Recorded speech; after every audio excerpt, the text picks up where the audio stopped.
And we are live. Hello, everyone. Welcome to today's live stream.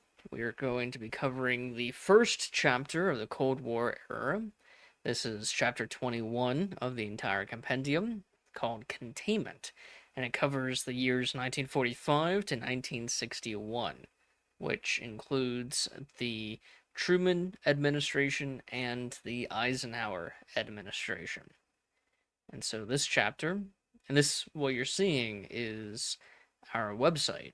And so you can go to it at www.tarpeia.us. Tarpeia is spelled TARPEIA.us. We are an educational nonprofit called Amending America.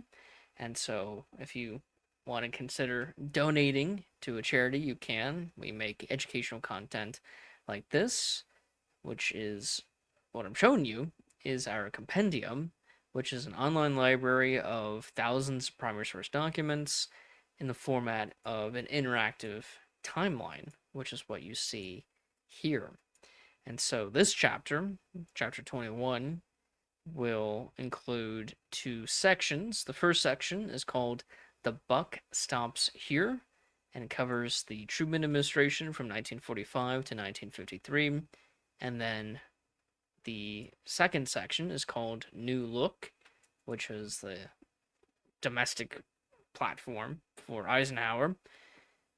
A lot of people at this time liked to add new to everything, like New Deal, New Look, New Freedom, New Frontier, stuff like that. So they liked new a lot. So this is Eisenhower. This is the New Look, 1953 to 1961. And so I'm going to show you both these sections today. Let's begin with Truman's. So, in the aftermath of victory, the Truman administration confronted the task of shaping a post war order as the Nuremberg trials prosecuted Nazi leaders and exposed the moral reckoning left by total war. Relations with the Soviet Union rapidly deteriorated as competing visions of security and reconstruction hardened into the Cold War, marked by the Truman Doctrine's commitment to contain communism and the Marshall Plan's efforts to rebuild Western Europe through American economic power. The division of Germany and the Berlin airlift symbolized both the geopolitical stalemate and the willingness of the United States to sustain global commitments short of war. At the same time, the dawn of the nuclear age unleashed an arms race that redefined military strategy and existential risk. By the early 1950s, Cold War tensions erupted into open conflict in Korea, cementing a world divided between rival blocs and establishing containment as the central framework of American foreign policy. So the first event that we have on the timeline is MacArthur meeting with the Emperor of Japan, Hirohito.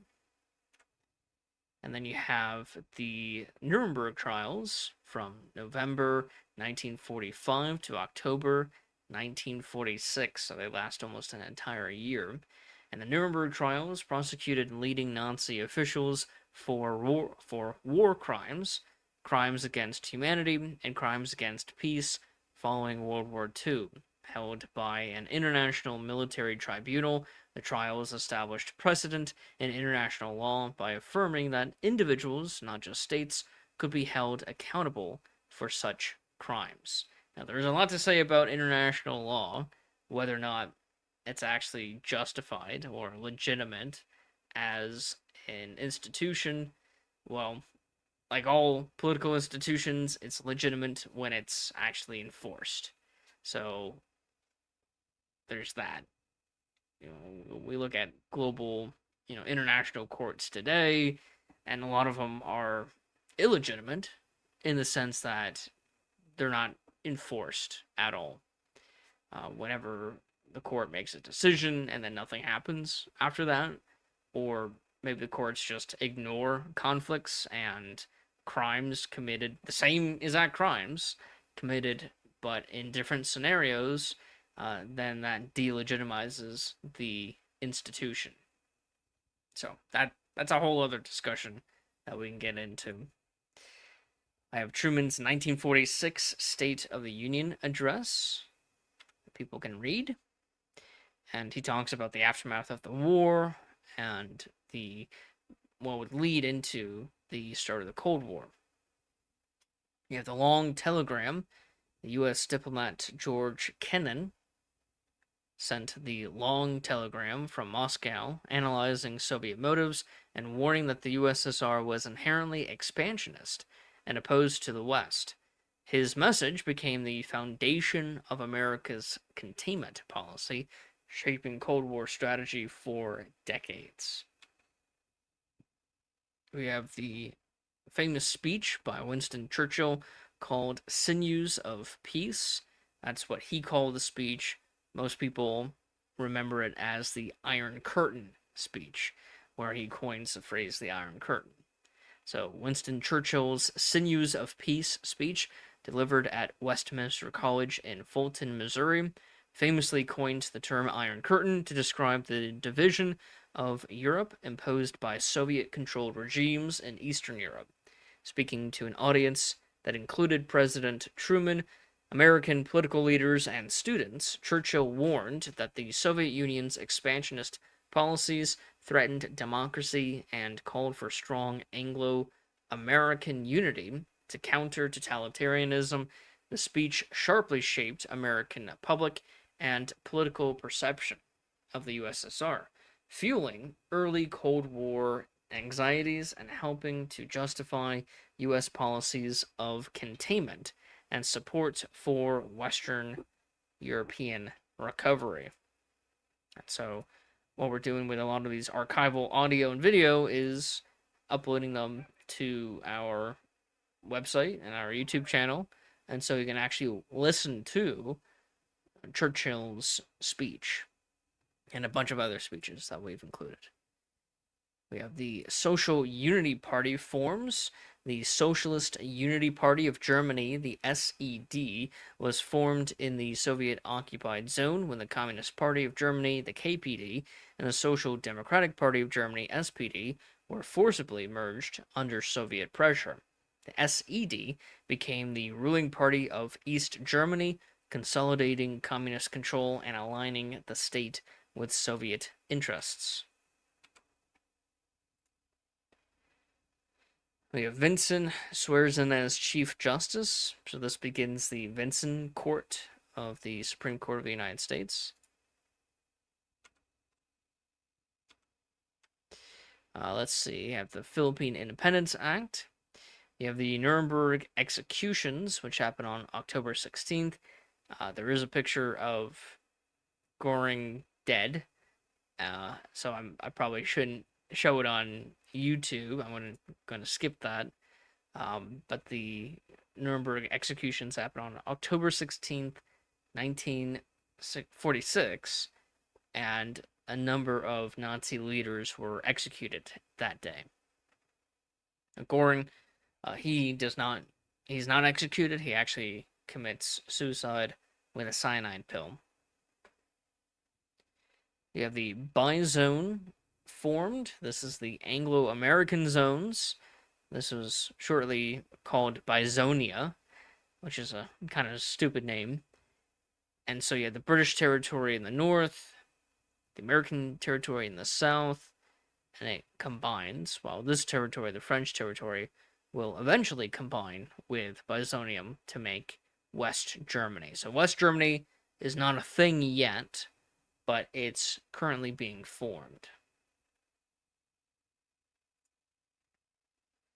You have Truman's 1947 State of the Union address, where he talks about the ongoing conflict, early conflict in the Cold War. You have Everson v. Board of Education of Ewing, a Supreme Court decision. You have the Truman Doctrine, not to be confused with the Marshall Plan. The Marshall Plan or the Marshall Doctrine is not the same as the Truman Doctrine. The Truman Doctrine pledging U.S. support in Greece and Turkey to resist communist pressure. This marked the formal start of America's policy of containment, committing the U.S. to oppose Soviet expansion worldwide. So the Truman Doctrine is military containment, containing the USSR. And you'll see the Marshall Plan, which is introduced by General Marshall.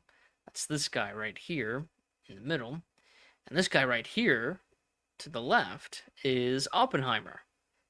And so a lot of people, scientists, military leaders, politicians, after World War II will become very humanitarian and wanting to spread peace around the world. And so the Marshall Plan, which was introduced by Secretary of State George Marshall, proposed the European Recovery Program, offering massive U.S. financial aid to rebuild Europe, a war-torn Europe. Known as the Marshall Plan, it aimed to restore economic stability, prevent the spread of communism, and strengthen Western alliances. So, the Truman Doctrine is using military force to contain the Soviet Union. The Marshall Plan is to rebuild Western Europe with financial aid. And part of the negotiations of the Marshall Plan is the Paris Conference. So the 1947 Paris Conference for the Marshall Plan discussions, officially the Conference on European Economic Cooperation, the CEEC, gathered 16 Western European nations from July to September 1947 to collectively plan their post-war recovery, creating a joint request for U.S. aid, which led the official European Recovery Program, the ERP. Key outcomes included establishing the CEEC to draft reconstruction needs and a final report requesting over $20 billion in 1940s money, setting the stage for the Marshall Plan's implementation.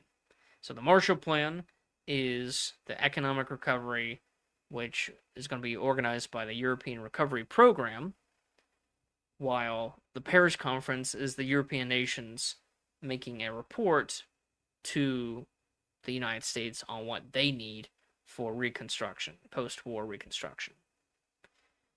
And the National Security Act, passed July 26, 1947, reorganized the U.S. military and intelligence structure by creating the Department of Defense, the National Security Council, and the Central Intelligence Agency, CIA.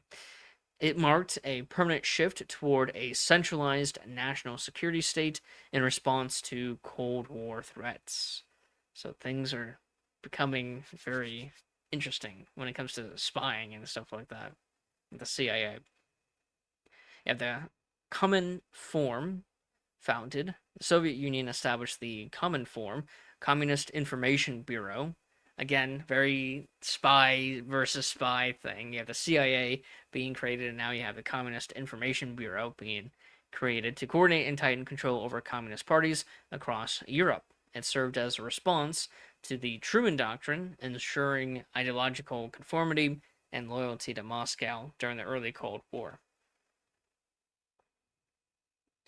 You have London Foreign Ministers Conference fails with no agreement. London Foreign Ministers Conference between US, UK, Soviet Union, and France collapsed without agreement on the future of Germany and Austria.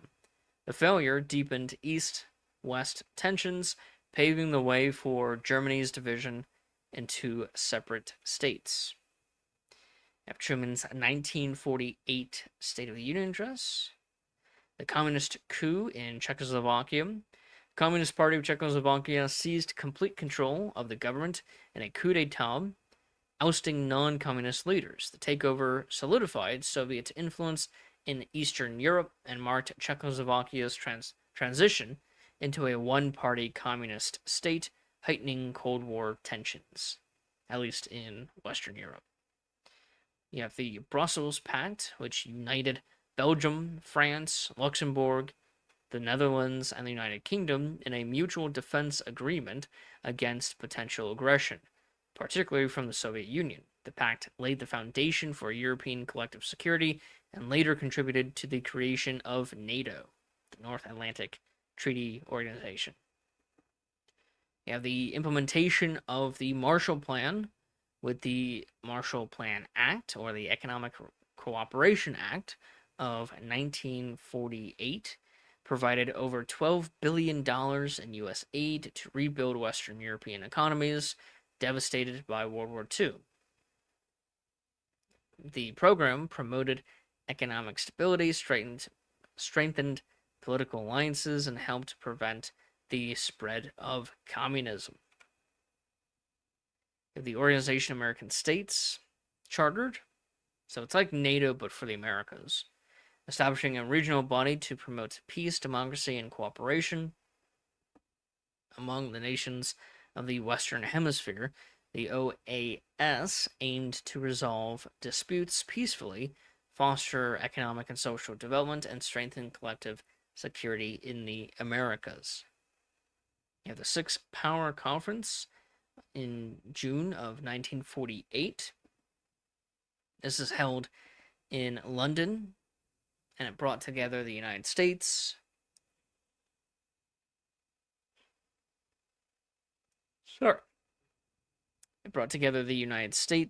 United Kingdom, France, Belgium, the Netherlands, Luxembourg, to discuss post-war German reconstruction. The conference failed to achieve consensus with the Soviet Union, reinforcing the division of Germany and accelerating the onset of the Cold War. So you can see pretty much every single decision that the countries are making at this time is only going to contribute to the Cold War instead of de-escalating the Cold War. We have the Berlin airlift from June 1948 to May 1949.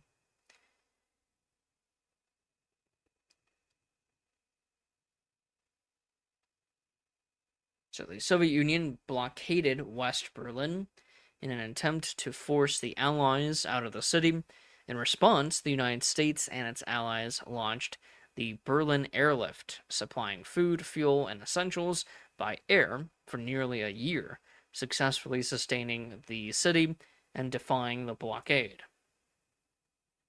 You have the Displaced Persons Act, allowing for the immigration of over 400,000 European refugees displaced by World War II. The law aimed to provide relief to survivors of Nazi persecution and war-torn Europe while bolstering the U.S. labor force. You have the Truman's acceptance speech in the 1948 DNC. You have the order from Truman to desegregate the military. This is the Executive Order 9981. You have the Tri-Zone formed. So the Bi-Zone, which is British and American, is now combining with the French zone, so it becomes the Tri-Zone, and that will become West Germany. The election of Truman, he beats Dewey and Strom-Thurmond, interestingly enough. Truman defeats Dewey on November 2nd, 1948. Here's a funny image. So newspapers had published or written Dewey defeats Truman just in case Dewey won, and Truman got his hands on one of the newspapers. So it's a funny image because Truman won. I have Truman's 1949 State of the Union address. His inaugural address. This is technically his first one, since he ran as vice president to FDR, and FDR died early in his fourth term. You have the original Comic-Con. This is the Soviet Comic-Con established. This is the Soviet Union established the Council for Mutual Economic Assistance, Comic-Con, to coordinate economic development and trade among Eastern Bloc countries. The organization aimed to counter the influence of the U.S.-backed Marshall Plan and strengthen economic integration under Soviet control. And the Tri-Zone reorganized into the FRG, so Tri-Zone, which are the three zones of what would become Western Germany, merge.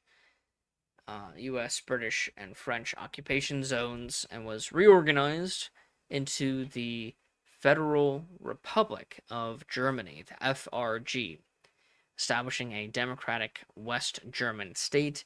This formal creation of West Germany solidified the division of Germany and intensified Cold War tensions with the Soviet backed East Germany. So, purple on this map is West Germany, and then this is East Germany, and then here's Berlin, which is completely in East Germany, but half of the city of Berlin is allied, belongs to Western powers. And so the airlift was to get supplies from the west to Berlin, and they couldn't use the roads because the roads were being blockaded. The USSR detonates their first atomic bomb on August 29th, 1949, codenamed RDS-1, ending the United States' monopoly on nuclear weapons. The test marked a pivotal escalation in the nuclear arms race, intensifying Cold War tensions and prompting the U.S. to accelerate its own weapons programs. The Communist People's Republic of China proclaimed. Mao Zedong proclaimed the founding of the People's Republic of China, marking the victory of the Communist Party in the Chinese Civil War. The announcement established a single-party communist state, ending decades of internal conflict and reshaping the geopolitical balance in Asia. The GDR formed in East Germany. The German Democratic Republic was officially established by the Soviet-occupied zone of Germany as a socialist state. The formation of the GDR formalized the division of Germany, aligning East Germany politically, economically, and militarily with the Soviet Union during the Cold War. You have Truman's 1950s State of the Union address. You have the NSC 68 finalized. U.S. National Security Council finalized NSC 68, a top secret policy document outlining a strategy to contain Soviet expansion globally. The report called for a massive buildup of American military and economic power, laying the foundation of Cold War defense policy and increased U.S.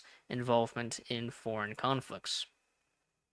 The Schuman Plan proposed by French Foreign Minister Robert Schuman and largely designed by Jean Monnet, called for pulling Western Europe's coal and steel production under a single supranational authority to prevent future war, especially between France and West Germany. Adopted by France, West Germany, Italy, Belgium, and Netherlands, and Luxembourg, it was implemented through the Treaty of Paris, April 18th, 1951, creating the European Coal and Steel Community, the ECSC. Unlike contemporary military integration efforts, the plan succeeded and became the foundation of modern European integration, ultimately leading toward the European Union. North Korea invades South Korea, June 25th, 1950, and a couple days later, the U.S. joins the Korean conflict.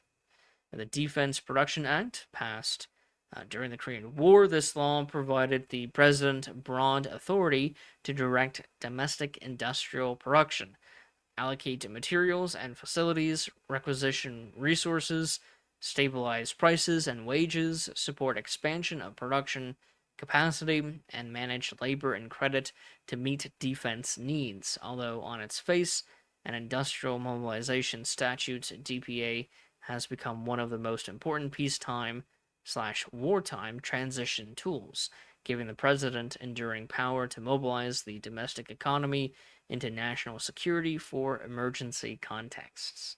So, the granting the president wartime powers during this time, even though we're technically not at war, like the Senate has not actually declared war, is, to me, from my understanding of the Constitution, very unconstitutional, but Congress passed it. The Plevin Plan created on October 24th, 1950. The Plevin Plan, proposed by French Prime Minister René Plevin on October 24th, 1950, sought to create a supranational European army that would allow West German rearmament without restoring an independent German national military during the early Cold War. It envisioned integrating the forces of France, West Germany, Italy, Belgium, the Netherlands, and Luxembourg at the unit level under a single European command, a concept later formalized in the European Defense Community, the EDC Treaty of 1952. Although the plan ultimately failed when France refused to ratify the EDC in 1954, it shaped the course of European integration by pushing Western defense toward NATO based rearmament and redirecting European unity efforts toward economic integration instead. Truman's 1951 State of the Union address. You have the 1951 Schuman Plan, the Treaty of Paris, Truman's 1952 State of the Union address. Stalin proposes a united and neutral Germany. European Defense Community, EDC Treaty. Youngstown Sheet and Tube Co. v. Sawyer, Supreme Court decision. Eisenhower's speech on his foreign policy goals. This is during the campaign cycle of 1952. The Secret Nixon Fund, New York Post on September 18th, 1952, with a front page story headlined Secret Nixon Fund, which detailed the existence of an $18,000 political expense fund maintained by wealthy backers to reimburse Nixon's campaign related costs and suggested impropriety. The story quickly picked up and amplified by other outlets and critics, putting pressure on the Eisenhower campaign and leading Nixon to deliver his nationally televised Checkers speech later that month to defend himself against the allegations. And we have the Checkers speech here as well, and you can listen to it. This address was given after press reports accused Nixon of maintaining a secret political expense fund backed by wealthy supporters. Nixon's message was a blunt, emotional defense of his integrity, laying out his personal finances in detail and insisting the fund was used only for legitimate campaign expenses. He famously told viewers the one gift he would not return, a cocker spaniel named Checkers, given to his daughters, humanizing himself and reframing the controversy as a matter of fairness rather than corruption. The speech worked spectacularly as public opinion swung sharply in Nixon's favor. The Republican RNC and Eisenhower retained him on the ticket, and it established a new model for direct televised appeals to the public as a way to bypass party elites and hostile press scrutiny. You have Eisenhower's famous "I Like Ike" campaign ad, which was actually animated by some people from Disney, although it wasn't Disney itself directly. You have the Ivy Mike nuclear test, and this was a staggering 10.4 megaton yield as the world's first full-scale thermonuclear explosion using liquid deuterium fuel. It marked the dawn of the hydrogen bomb era, intensifying the US-Soviet arms race and permanently altering Cold War strategy. So this is the Ivy Mike test. You have the election of Eisenhower. He beats Adlai Stevenson. You have Truman's 1953 State of the Union address. And then you have his farewell address. So Truman is the one who will make the farewell address a tradition. Before this, presidents didn't usually give a farewell address. Washington, Adams, and Andrew Jackson did, but all the other presidents up to Truman did not give a farewell address. So Truman starts up that tradition. Every president since Truman who survived their presidency, gave a farewell address. And this goes into the next section, section 2 of this chapter, called New Look, 1953 to 1961. And this will cover the Eisenhower administration. And so let me start by reading the description I wrote for this section. The Eisenhower administration governed during a period of uneasy stability, defined by containment abroad and mounting pressure. Excuse me. And mounting pressure for reform at home. As Cold War blocs hardened with the creation of the Warsaw Pact and the acceleration of the nuclear arms race, Eisenhower relied on deterrence, covert action, and the doctrine of massive retaliation to avoid direct war. The launch of Sputnik shocked the United States into the space race, leading to Explorer 1 and renewed emphasis on science, education, and national security. At home, the modern civil rights movement emerged as a decisive force, beginning with the Montgomery bus boycott, propelled by Brown v. Board of Education, and also the lynching of Emmett Till, tested by federal enforcement in Little Rock and institutionalized through the Civil Rights Act of 1957, even as grassroots activism surged with the Greensboro sit-ins. The era closed with diplomatic strain after the U-2 spy plane was shot down, collapsing the Paris summit and underscoring how technological rivalry and unresolved ideological conflict continued to shape the Cold War world. So we begin with Eisenhower's first inaugural address that he gave on January 20th, 1953. If Eisenhower's 1953 State of the Union address, Stalin dies in March of 1953, and Eisenhower will give a speech to the UN, which is called A Chance for Peace. Now that Stalin's dead, he wishes to open up better communications with the Soviet Union. However, unrest in the GDR, that's East Germany, suppressed by Soviet troops. And in the United States, you have Julius and Ethel Rosenberg executed. So both the Soviet Union and the United States are doing things that will anger the other country. Executed at Sing Sing prison after being convicted of conspiracy to commit espionage, accused of passing U.S. atomic secrets to the Soviet Union.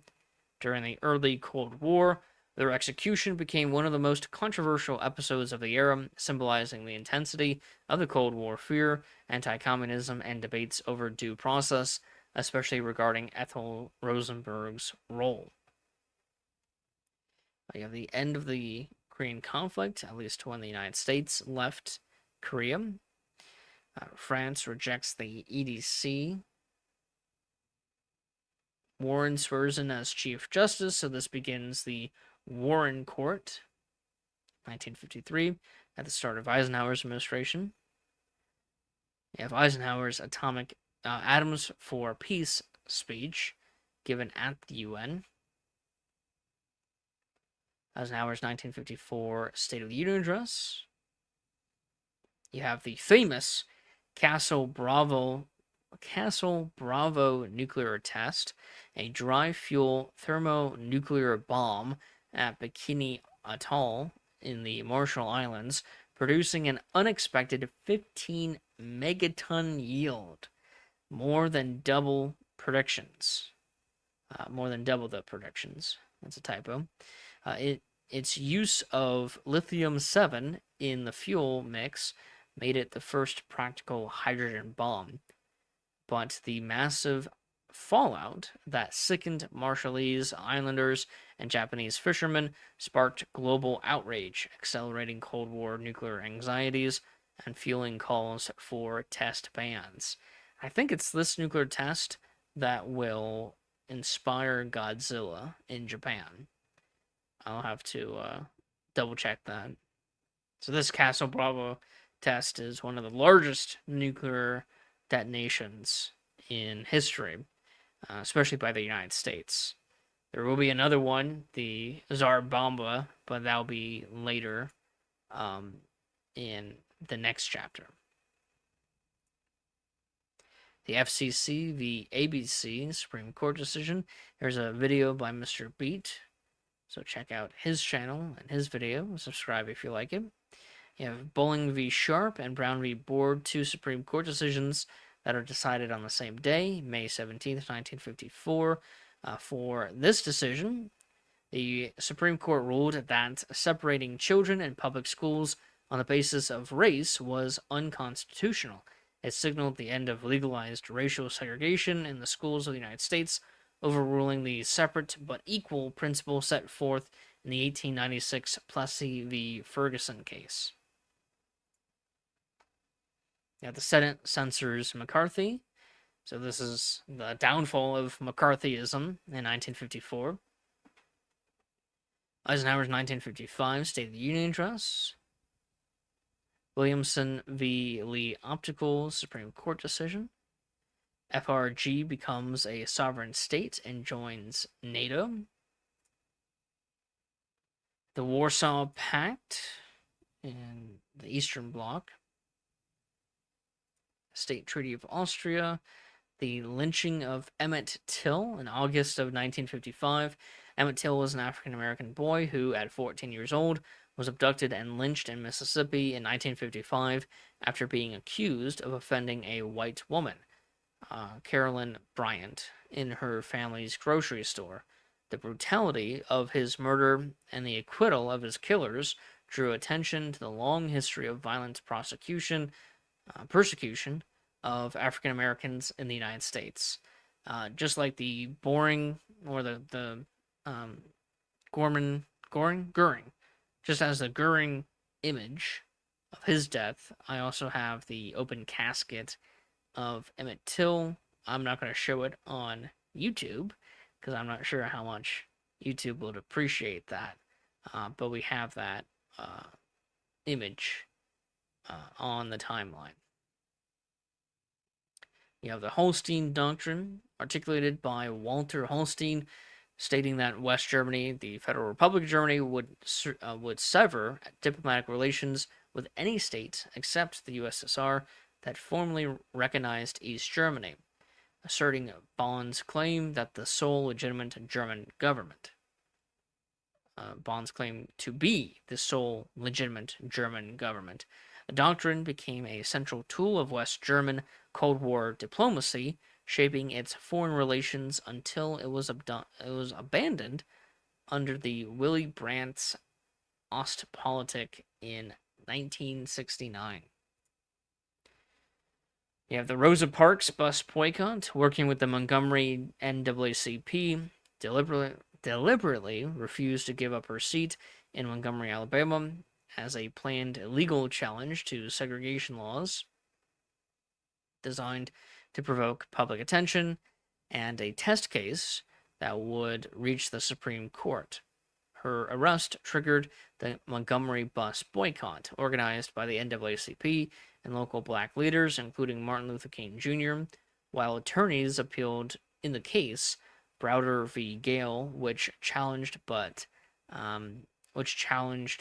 bus segregation directly in federal court. On the 13th of November, 1956, the U.S. Supreme Court upheld the ruling that bus segregation was unconstitutional, and the boycott's success transformed the civil rights movement by demonstrating the power of mass nonviolent protest, legal strategy, and national mobilization.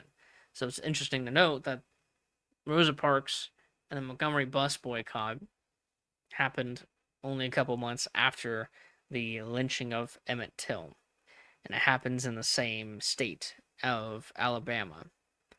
So I think that it's the lynching of Emmett Till that I would argue drives the civil rights movement of the 50s and 60s rather than the Brown v. Board case, because Brown v. Board case is all the way over here, and nothing is done for over a year. But then, after the lynching of Emmett Till, now you have all these boycotts and demonstrations going on. So, I would argue that Emmett Till is the start of the civil rights movement of the 50s and 60s, rather than the Supreme Court decision Brown v. Board. So you have the Montgomery bus boycott, which I talked a little bit about that in the Rosa Parks boycott. You have Eisenhower's 1956 State of the Union address. Khrushchev begins his de-Stalinization at the 20th Party Congress. We have the Southern Manifesto on Integration. The Southern Manifesto on Integration was drafted primarily by Senator Strom Thurmond and other Southern lawmakers, condemning the Supreme Court's decision in Brown v. Board of Education, 1954, as a clear abuse of judicial power.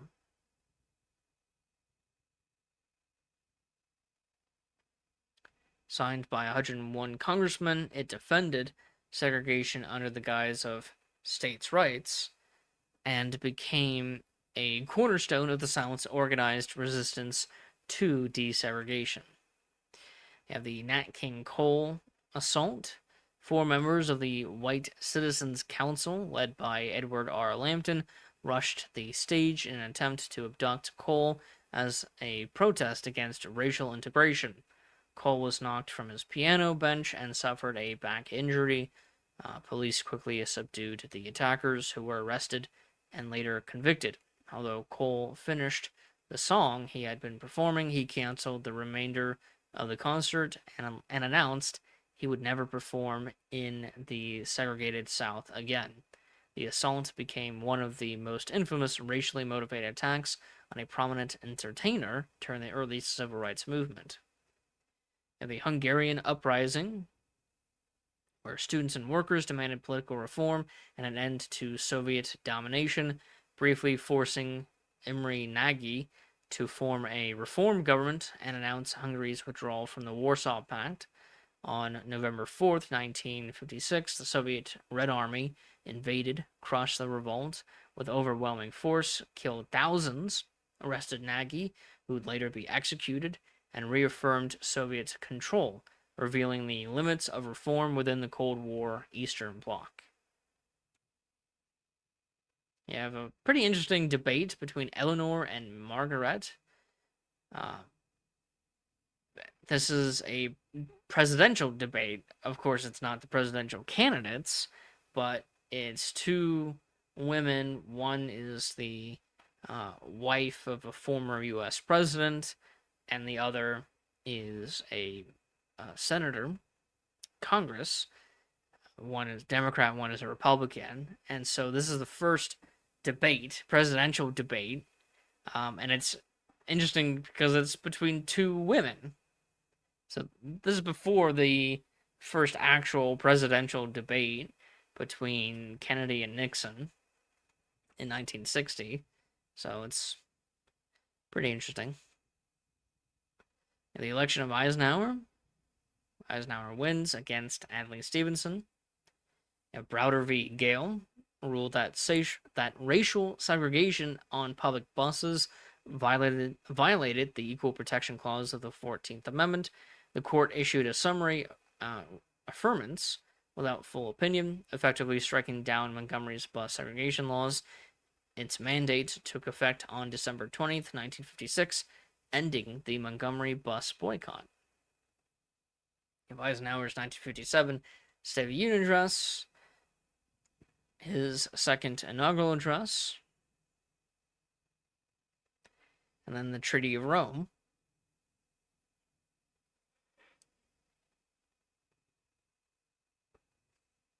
On March 25th, 1957, a treaty by France, West Germany, Italy, Belgium, the Netherlands, Luxembourg established the European Economic Community, the EEC, and the European Atomic Energy Community, Euratom, It created a common market with free movement of goods, services, capital, and labor, and set up supranational institutions to oversee economic and policy cooperation. Entering into force on January 1st, 1958, the treaty laid the foundation for deeper European integration and ultimately for the creation of the European Union.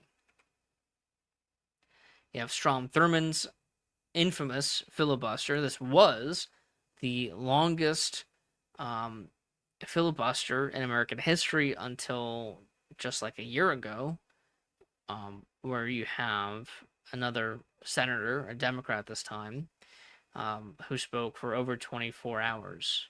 So Strom Thurmond, senator from South Carolina, conducted the longest one-person filibuster in U.S. Senate history, speaking for 24 hours and 18 minutes in an attempt to block passage of the Civil Rights Act of 1957, which aimed to protect black voting rights.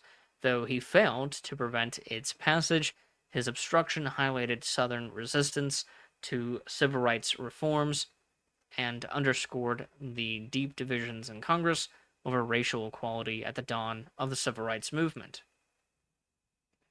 During this time, you have the Little Rock incident, which is actually multiple incidences. And so the first incident was on September 4th, where one of the Little Rock Nine students went early to the school, and she was kicked out by a mob of desegregationists, or I guess pro-segregationists, and that's where you get this famous photograph from. This is Elizabeth Eckford harassed by an anti-integrationist mob on September 4th, 1957. So this is the Arkansas Governor Orville Faubus uses the National Guard to block Little Rock 9 from entering Central High School. Elizabeth Eckford is confronted by a hostile mob after she alone tries to enter a school after miscommunication with the rest of the group. And so you see the National Guard back here. And I think Elizabeth Eckford is actually still alive. So this woman. So this is an ancient history. Like, a lot of these people are still alive who did this, who witnessed this, and participated in it. So, I mean, they're probably close to dying, but still. You have the Civil Rights Act of 1957, passed on September 9th, 1957. This was the first federal civil rights legislation since Reconstruction, creating the Civil Rights Division of the Justice Department and a Federal Civil Rights Commission to investigate voting discrimination. Although its enforcement powers were limited by Southern opposition, it marked a critical first step in renewed federal involvement in civil rights and laid the groundwork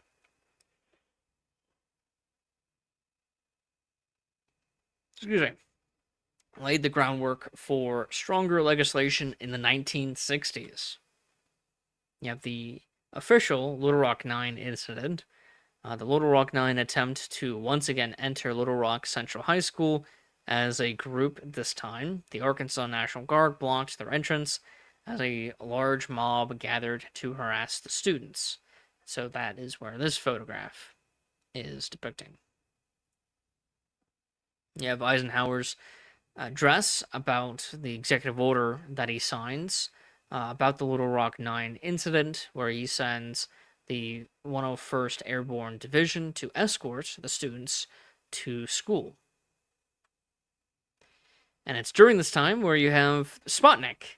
So you have all these different things. So you have Strom Thurmond's filibuster, you have the Little Rock 9 incident, and you have the Civil Rights Act of 1957, and now you have Sputnik 1 being launched at this time. So the Soviet Union launched Sputnik 1, the world's first artificial satellite, shocking the United States by demonstrating Soviet advances in rocket technology. Its launch sparked fears of falling behind in science and defense, fueling Cold War anxieties, accelerating the space race, and leading to major U.S. investments in education, research, and the creation of NASA. Sputnik couldn't do much except repeat a beeping noise and its orbit would decay, leading to a crash on January 4th, 1958. So it only lasted a couple of months, and it didn't really do much of anything except make a beeping noise. And you'll see that this is kind of when people talk about how the Soviets were ahead. For all of these advancements, the Soviets were ahead by only a couple of months. And also, they rushed things. That's how they got ahead, because they rushed things. The first US satellite will be Explorer 1, and Explorer 1 actually did real science. Sputnik 1 didn't do any science, it just made a beeping noise. It didn't collect any more data than that. Explorer 1 did collect a lot of data. So, were the Soviets actually ahead? I would argue no. They were just rushing things, and they weren't getting much return out of what they were rushing. Another example would be Sputnik 2, which had a dog on it, which is Laika. And so, again, this did not really teach the Soviets all that much. It taught, I guess, the most important thing was that living creatures could be in a vessel in space. All right, congratulations. But again, the actual science done was mostly done by Explorer 1, the first US satellite into space. So I have Eisenhower's 1958 State of the Union address, which he talks about Sputnik. And then you have Explorer 1. It is the first artificial satellite developed by the Army Ballistic Missile Agency. NASA is not yet invented, or at least it will be established in a couple months after this.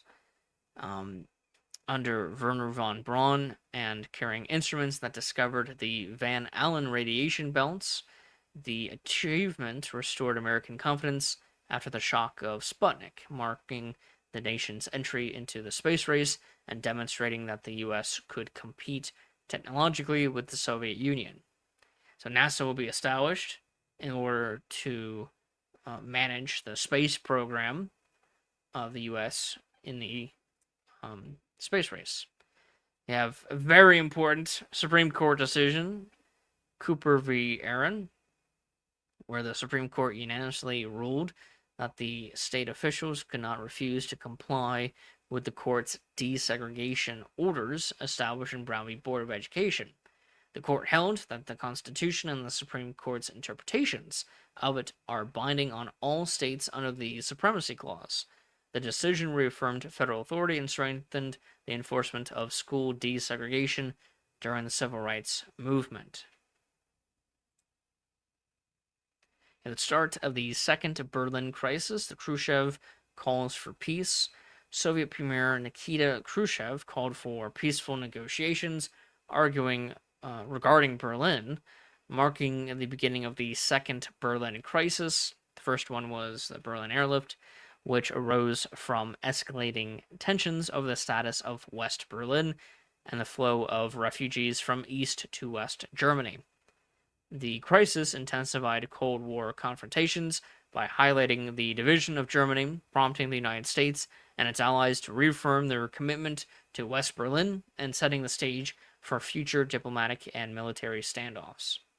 You have Khrushchev's Berlin Ultimatum, where Soviet Premier Nikita Khrushchev issued the Berlin Ultimatum, demanding that the Western Allies withdraw from West Berlin within 6 months and threatening to transfer control of access routes to the East Germans if they refused. The ultimatum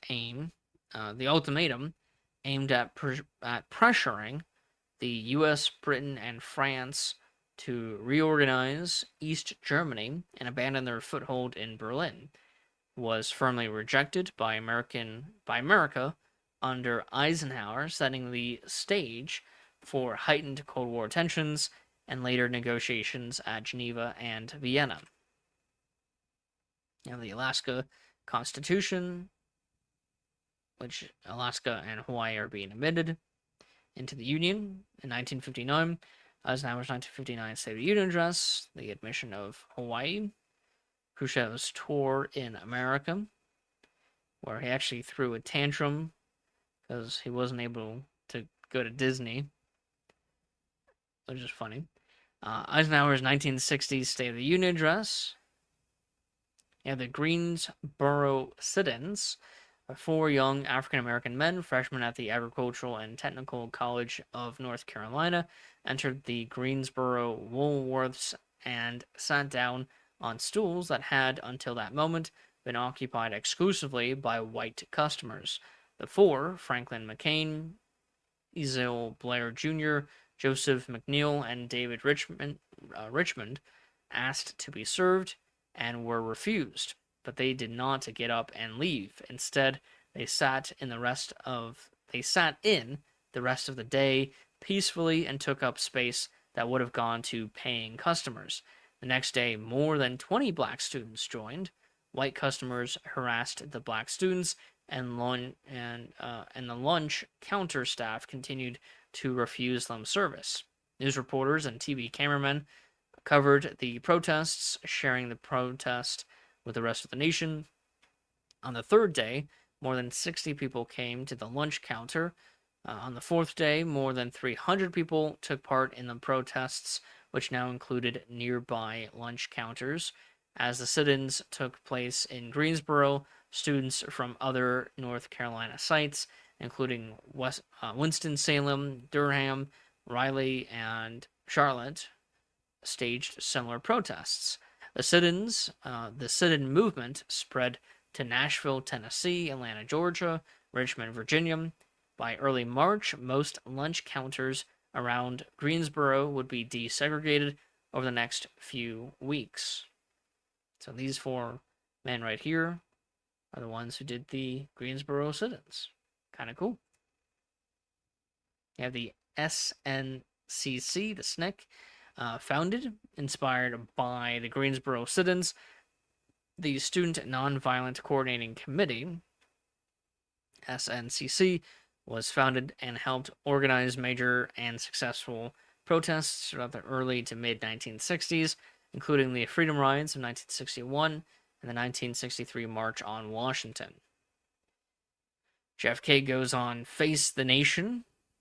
It's PBS, I think, during the campaign cycle of 1960. A U-2 spy plane is shot down by the USSR. And the Civil Rights Act of 1960. Eisenhower's remarks on the U-2 incident, which will ruin the Paris summit. And a video of Truman criticizing JFK, and then JFK responds to Truman's criticism. JFK's acceptance speech at the 1960 DNC. JFK will address the religion issue because he was a Catholic, and that was a major controversy for many Protestant voters. You have the infamous JFK versus Nixon debate, the first one. And so this is the first presidential debate that we all know and love. And so I have all of the presidential debates on the timelines here. So this is the second one, and then the third one. And then the fourth one. JFK goes back on Face the Nation. JFK's election eve speech. And then the election of Kennedy himself. Kennedy wins over Nixon. Nixon concedes at around 12:15 a.m., 3 a.m. EST. Nixon concedes to JFK. And I have a video of him conceding. I have JFK's victory speech.